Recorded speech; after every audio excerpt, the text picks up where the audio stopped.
Hello there, everybody. How are you doing?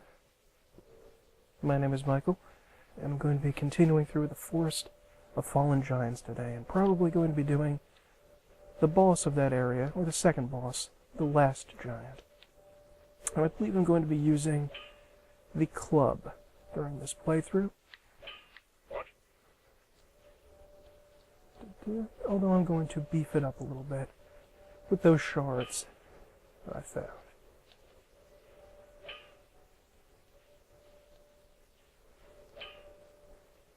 There's still some more to discover, however, in the original area that I'm going to show you. That was a great thing about the original area, is that, and really in all the Souls games with their levels, is that there's so much to find, so much to discover. Demon Souls especially was very, very good about giving us reasons to explore areas multiple times. And oh, I did have an, okay. See, I have 4 now. That seems to be a little bit too much for my taste. Let's see, I'm gonna get up to this 12 dexterity, and you can always have some more endurance and health. Wow, I'm getting a lot of levels and a little bit more strength. And what the heck, maybe some... no more. Yeah, no, I have to put a bit into adaptability. I gotta remember that, because I want those iframes. That's very important, don't forget that. Alright. Yeah, that's pretty ridiculous. Now you'll notice that we picked up in the mansion last time a Pharos Lockstone. Stone activating, a creation of Pharos the Vagabond. Pharos the Vagabond was a legend who wandered the lands, creating contraptions to help those in sincere and dire need. The scope of his travels was so wide that Pharos has been mistakenly credited with many inventions that were crafted by others. This was an interesting design choice that, and I know this has come up many times, but it was an interesting one that didn't quite pan out, I think, the way they wanted it to. Because, aside from a couple of areas, the Pharos Lockstones really just highlight hidden doors, really, which is not that useful. In fact, they're counterproductive because they don't allow you to go up and tap the doors and open them like a hidden door usually would. We're going to see that about hidden doors in just a little bit in this area. Come on, spear guy. So, yeah, I mean, maybe it's supposed to be kind of a troll move, but most of the time he just locks off areas of the game that we should be able to just get to on our own with a secret door. Only like one area does it really activate a device, and that's in the pirate level called No Man's Wharf. This area looks very nice. I don't think there's a soul item down here. Oh no, it's not. It's a green blossom. The green blossom increases our stamina recovery speed. However, I tend to never use these because there's a ring, which we're going to be getting pretty soon, through that door over there, actually, that allows us to have that effect permanently. So, yeah. There's a trap in here, of course, if you can kind of see the ballistas right over there. There's a bunch of them pointed straight at you, and you're going to get a few in the face if you go walking to that door. And then you're going to be ganked by a bunch of enemies, and this mob can be a little annoying, so we'll see what happens. Although we can have them hoisted by their own petard and killed by the very trap that was supposed to ensnare them. Did we? No, we did not. Oh, but we did kill them in one hit. That's nice. Let's see here. Yep. Lousy trap. And these guys have... some of them have rapiers, too. That's annoying. Fortunately, because I have the stick, and remember that's really all this is a stick. It's the best weapon of the game. It's not what you have, it's about how you use it. Ugh. And I'm using it pretty poorly.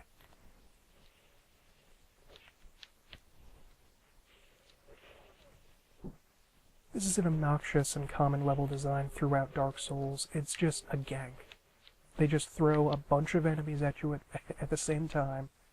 And Dark Souls is not about that. It should be played where you have mostly one-on-one encounters, or if you have groups, there are encounters with enemies that are not all that difficult. Great Soul Arrow. What the heck is this doing here? This is an upgrade to the standard spell Soul Arrow, and I don't know why the heck this thing is here. It seems too early to be giving this away. And this is a shield, blue wooden shield. I actually did not show one of the shields we got last time, and I'm just going to show you here. The small leather shield. I believe this is the Sorcerer's Shield from Dark Souls 1, and it's pretty pathetic. It looks a little like a nipple. It looks kind of broken. It does not look like a shield. It looks terrible. It doesn't have an interesting description. This shield is actually pretty decent.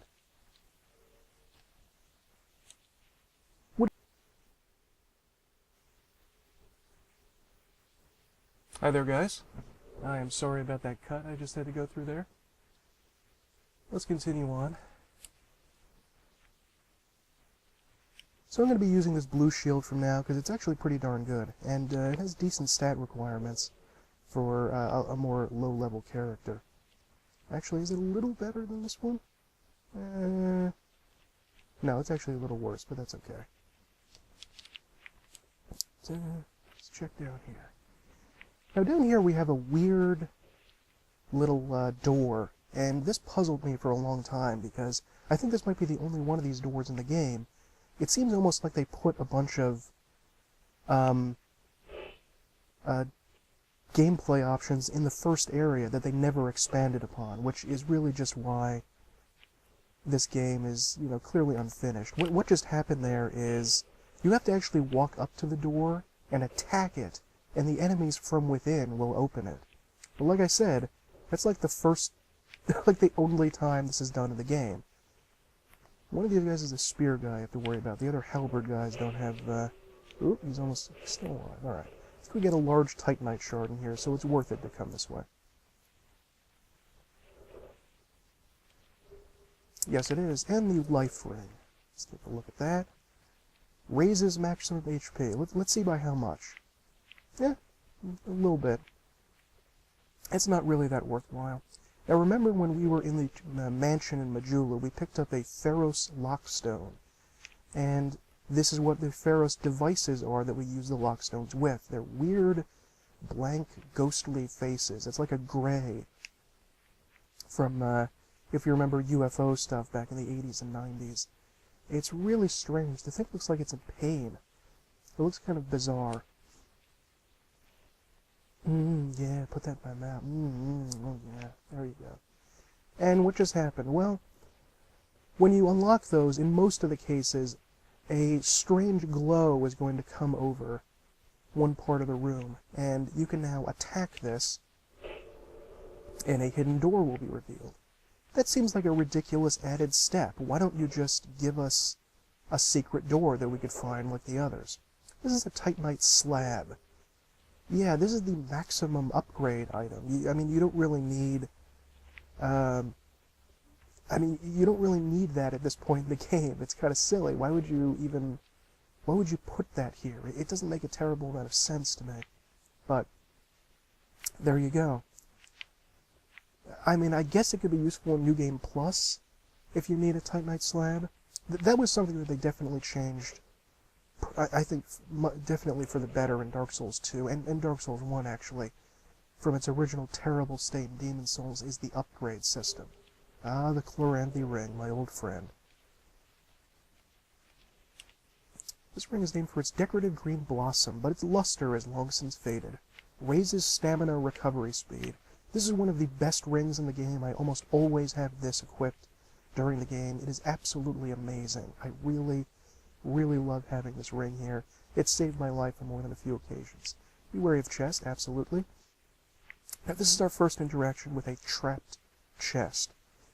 I was recently playing some old Might and Magic games and going through the traps during them, and wow, were they difficult. This trap is pathetic compared to that. In fact, most of the trap chests in the game, they're not even going to be able to hurt you at all, unless you're, you know, trying to play the piano while doing this game, unless you're really distracted. There's no way it's really going to hurt you. Let's see which one this is. Okay. That was one of two types that are primarily going to be found here. There were either arrow traps like that, where they shoot three arrows out at you. Can you actually see the mechanism in there? No, I don't know where the arrow thing goes afterwards. Or it'll be a burst of poison, and if you have a shield, which you almost always will, you will just put it up, and you have enough time to do so, and you'll be fine. Traps in the old D&D era, you really wouldn't have enough time to duck, unless you had like uncanny dodge or something like that, or the ability to tumble, and maybe you could get away, but most of the time you really were just stuck if you got hit by the trap. The other one primarily you'll run across is a poison mist. It's sort of a cloud of poison that bursts out. And that's even easier to avoid because you just roll away and once, and you can't get hit. And even if you do get hit, well, who cares? And you probably have some poison, some items that take away poison then. So let's take a look. And it's a basic Titanite shard. That's not that bad. It definitely was worth coming down here to get the large Titanite shard and the Chloranthy ring, though. Let me just check my inventory to see if I have what I want, and I do. I brought with me another firebomb, but I'm not going to use that just yet. First, we have to go talk to a rather shady fellow over here, and his name is Pate. Love that armor. Well, I hope you have a very good reason. Oh, hogwash. Who am I to judge?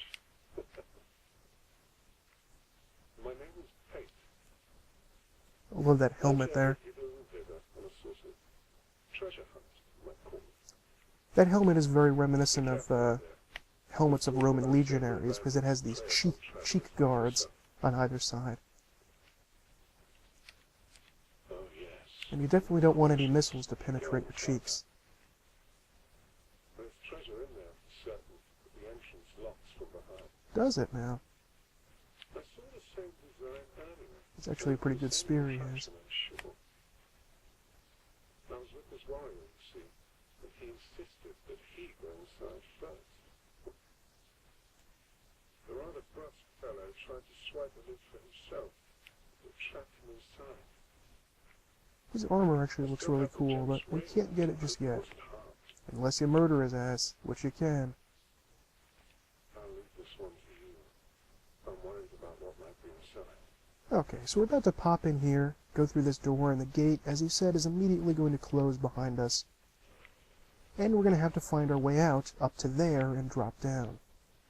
This little trap is not that difficult, but again, this is the first area of the game, so, you know. Once again, we had somebody shooting us with arrows while we were trying to do something else. Wonderful.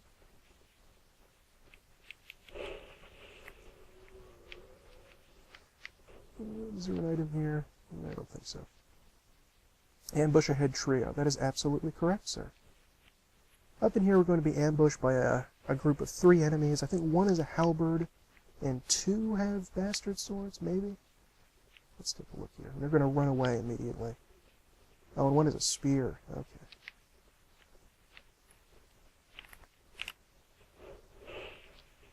Oop. Come on. Now, that person we just talked to out there, Pate, I really don't like the way that they changed his character in this game. And they changed another person's storyline also. In Demon Souls and Dark Souls, there was a character named Patches. And Patches the Hyena, as he was known in Dark Souls 1, was a pretty interesting character. He was great. Everybody kind of likes Patches. What's this here? Aromatic ooze. We'll talk about that in a minute when I'm done talking about Pate. Now, over here, we actually have a hidden wall And I'll explain what to do that after killing these 2 guys. Or 3 guys. There's another guy past these. Yeah, there they are. Run past this guy. And what the character was originally supposed to do in both of those games was to be essentially a murderer and a thief. He would deliberately send the player down into areas that were incredibly dangerous and trap-filled, that he knew were really, really dangerous. And when he would actually get up to them, he would knock you into a pit, or attack you, or send you essentially to your death, and then laugh and say he was going to rob your corpse. And that was the character. And the reason that it was great is that he was so ridiculously bad about it. You know, he did not do a good job pretending not to be a villain, pretending not to be an asshole. He was a really, really scummy guy and just gave off that vibe when you talked to him. And he was just so lovable in a way. And especially the whole sort of joke about his character is that he's not terribly effective at what he does. Because he sends these undead creatures essentially to their death, but he wants them to sort of starve to death in these pits at multiple occasions. And it's unclear whether an undead person can starve to death. I mean, we don't really need to eat, do we? Do we need to... I mean, can we starve? And then he's going to rob us of our corpse after we're done starving. I don't understand it. I really don't understand what he hopes to gain from any of this. And he's just so bad at it. But anyway, we're going to talk more about Pate later. Let's go up to here, and we are going to press green, or X. And this is how you open illusory walls in this game. They changed that from Dark Souls 1, where you had to simply roll through a wall in order to find an illusionary... You had to roll through a place to find the illusionary wall. However, I'm not crazy about the change, because I prefer just be able to roll against the wall, especially in this game where if you hit a wall, that actually does durability damage to your weapon. I forgot to mention that earlier. That's not good. Let's take a look in here. What do we have? We have a sorcerer's staff and an ember herb. By the way, when you die in here, or if you die in here, and you just go back to the bonfire and go talk to Pate, he'll talk to you as if you had as if you had found your way out on your own. Let's take a look at some of these items. Aromatic ooze, a mysterious sticky substance that radiates a pale white light, applies magic to right-hand weapon. What this does and gives you a temporary amount of magic damage to your right-hand weapon. Not all weapons can be buffed. If a weapon has a bleed damage like the Morning Star, it cannot be buffed. But most weapons can. And having that stuff around can be very useful, because it's going to increase your weapon damage by a significant amount, and it could be enough to mean the difference between life and death, especially in a boss fight. And you really want to save those for boss fights. Don't use those. The same thing goes for gold pine resin that I got earlier on at the beginning of the game. And let's take a look here. Where's the other? Oh, that's right. I also got a sorcerer's staff. This can be used to cast sorceries. I don't know why they give this to you early in the game. Maybe to achieve parity with the cleric's chime that you get? I don't know.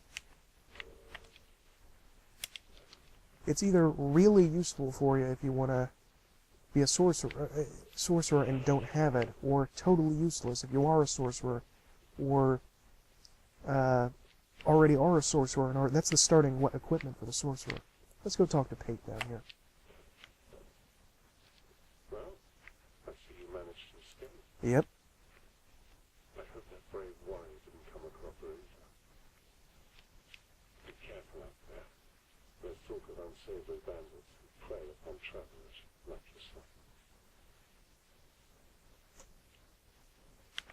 But you should take this. It allows undead to call out for help to one another across the fissures between worlds. With luck, somebody will lend you a hand.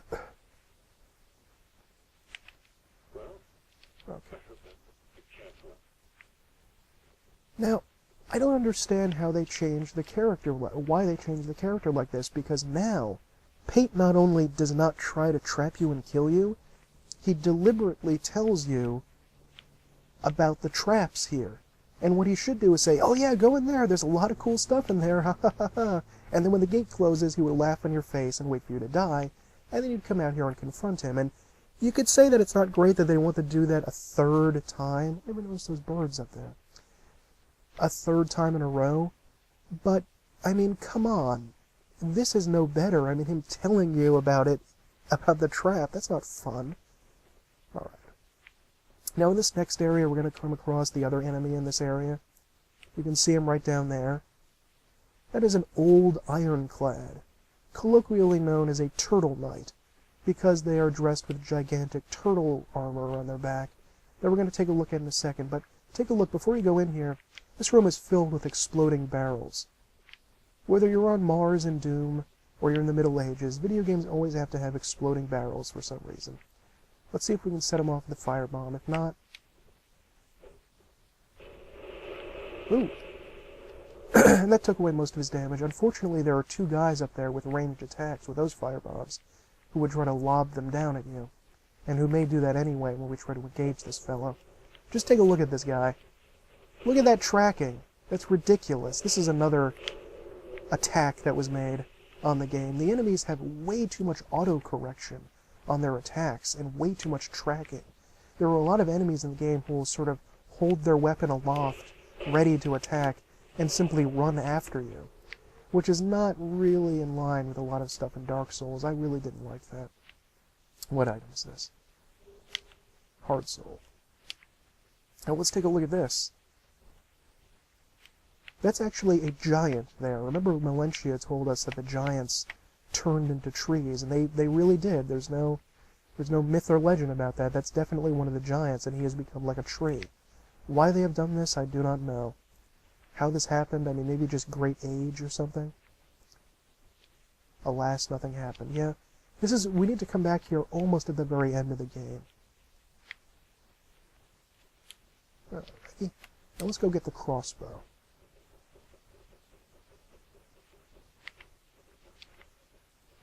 Crossbows in this game were changed tremendously.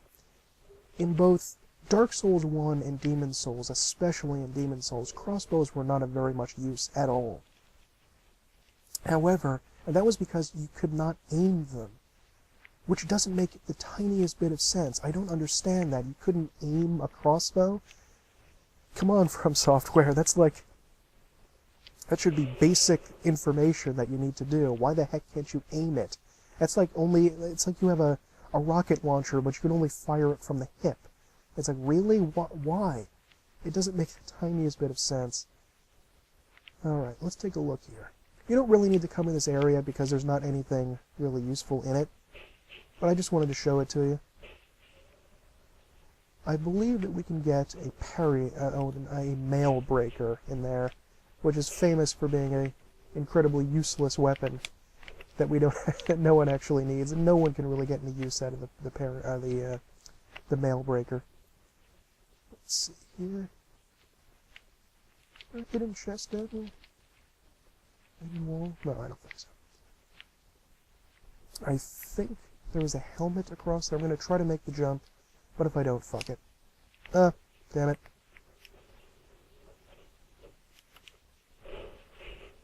Shameless backstabbing.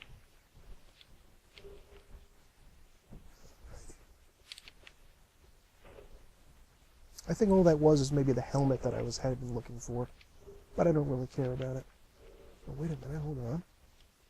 Could it be? Yes, it is! This is the helmet. I can look like a conquistador right now. I like that. Now we are going to continue on the other hand. I'm not going to bother getting that item. I don't think it's really important. Took a little damage there from that fall. Yeah, and so crossbows in this game are definitely not as important as bows are. Bows are actually can fire much faster. They can do tremendous amounts of scaling damage. Excuse me. And you don't really need a heavy stat investment to use them. Maybe in Demon Souls you needed a little bit of stat investment to use them, but not by a great amount.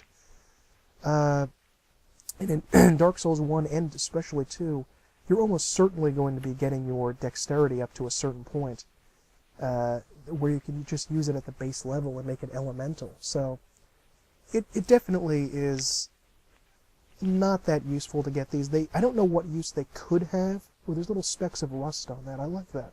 I never noticed that. It's those little details that make the game worth playing. But there's a gank over here of 2 spear guys. Don't fall into their...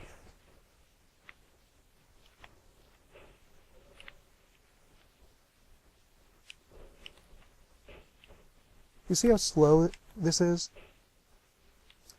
The only real reason that I use crossbows, because they're so slow, is when I am, excuse me, cosplaying as a wizard and want to only use items that wizards and Dungeons and Dragons can use. So I only have them use daggers, clubs, magic staff, and crossbows, so they can't use any other ranged item. And that's really the only use I could find for it. This guy is a sneaky pants. He's not dead. Look at you. And over here we have a halberd, but... Oh, no we don't. The halberd's up there. Excuse me, I'm sorry about that. Let me continue talking about this crossbow. Weirdly enough, you can use the crossbow in one hand, which I think is a kind of weird aspect of this, when I first saw it in Dark Souls 1, that you can use the crossbow with just one hand. I thought that was there's something a bit off about that. Also with the crossbows, you'll notice that after I fire it, I have to reload it a bit there, and I was hoping that they would change that too. I remember watching a video from a popular Dark Souls YouTuber, and somebody asked a question to him, like, did they finally fix that thing with the reloading the crossbows? And he didn't really seem to understand even what they were asking. It's like, well, what are you talking about? They can't do anything. They already did fix it. It's like, no. What he meant was, did they fix that thing where you have to reload it every time you shoot it? Because you can hold it in one hand and use it as kind of a ranged attack instead of a shield. And what I think that you should be able to do is to fire it and then have to manually reload it afterwards. Oh, I actually hit him this time. Which I think would work out a lot better, because if you're in the middle of a boss fight, you want to fire it, then immediately roll away. But in this game, you're kind of stuck firing it, then reloading it, and it's not so good. Thank you. Now let's go up here. This area actually looks incredible. I love it. This is one of the best looking areas in the entire game. And we have this mighty sword stuck into here, but it looks like it's made of stone.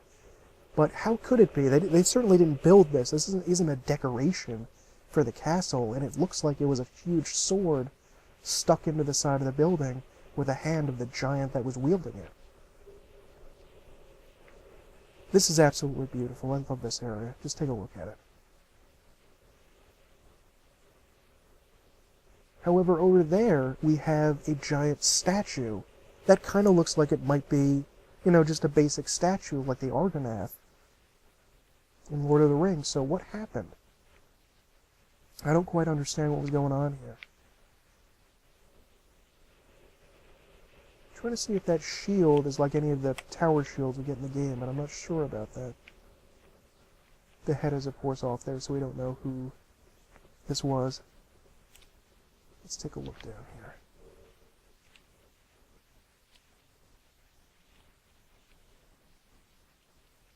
I can't use the halberd yet, but halberds are amazing weapons.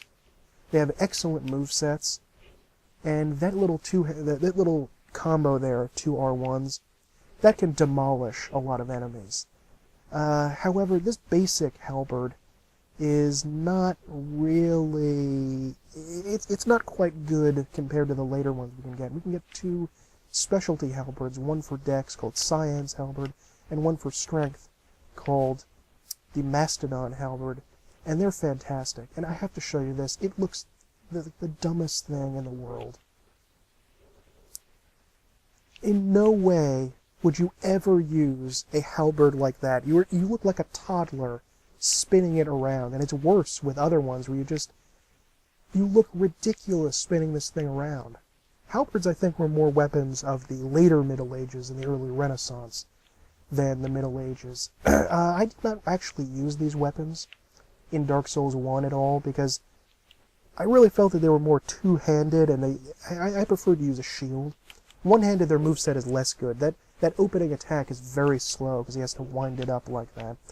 So two-handed, this weapon is fantastic. And also I think we can do this. Yeah, you can thrust from behind a shield with it like you can with a rapier or a spear. So that can be very useful. They've got a lot of uses. They're very, they have incredible range, great movesets. Halberds all around in this game are fantastic weapons. But I am using my club, because why not? This fog wall is just a troll.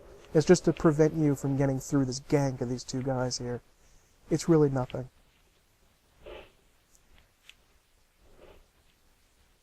And we're going to break right, and there will be something called a crystal lizard. I almost said a titanite lizard. These little guys are obnoxious little monsters that carry upgrade materials on them. And they appear throughout the world, and you'll have to run by them. And basically what they are is, as soon as you see one of these, and as soon as they see you, they will immediately begin running as quickly as they can in another direction, and will teleport away. So you only have a tiny amount of time to come up and catch them. And in Demon Souls, this was horrendous. This was, I'm still livid at how awful it was done in Demon Souls, because you had one chance to come and kill these guys, and they were usually much more difficult to find, and much faster, and that was it. You had one chance, and you had to defeat the boss of the area and come back and get another chance. And if you missed in all 4 chances in the area, it was gone forever. You could never get those upgrade items. And upgrade items were much more rare. You had to rely on getting a lot of your upgrade items from these guys, or you were SOL. In Dark Souls 1, it was made a lot easier, because you could purchase a lot more upgrade items than you could in that game, and purchase them much more easily. And you could also farm them from other areas a lot easier. And you also had them return. You see, if this guy had gotten away from me and teleported away over there, then I would be able to rest at a bonfire, come back, and he would be here, and I could do that an infinite number of times. However, in Demon Souls, they were there just one time, and that was it. And that really, really angered me. Although, admittedly, in Dark Souls 2, these things are so unimportant and unnecessary in a way that I hardly even bother with them anymore. There's not really a whole lot of point aside from a couple of these guys, because you can find so many upgrade materials. It's almost, as I said, Dark Souls 1 was the middle porridge, and Dark Souls 2 went a little too far in the opposite direction. This guy is a sneaky. No. Alright. Let's find this shield here. The large leather shield is colloquially known as the pizza shield. I'm going to show it to you. Although I call it the drum shield. Let's take a look at it. Yeah. This is kind of embarrassing. It looks like the top of a drum, with the leather covering it. And I know that if you put leather, soak it in water, and put it over wood, it can actually help the wood resist fire damage, I guess, but this thing just looks hideous. And what's sad is it actually has pretty good stats. It has better stats than the blue wooden shield. Look at this. 90, 60 fire and 60 lightning, that's pretty good. And 40 stability, that's pretty darn good. But no, I'm not going to bother with that. This is some fire arrows, which are very nice. I think it used to be 20. Do they cheap out on me here? And here we have the area where we came down from the bonfire, so we have unlocked a shortcut. This used to be all over in Demon Souls and Dark Souls with the level design. Unfortunately, in Dark Souls 2, aside from this first area, which is one of the few ones that are cleverly crafted, you virtually never get something like this, where you have to unlock a door in order to proceed from the bonfire right away to the boss. It's mostly just a straight line from A to B. It doesn't really matter about these shortcuts. However, let's go down here and fight the boss of this area, called the Last Giant.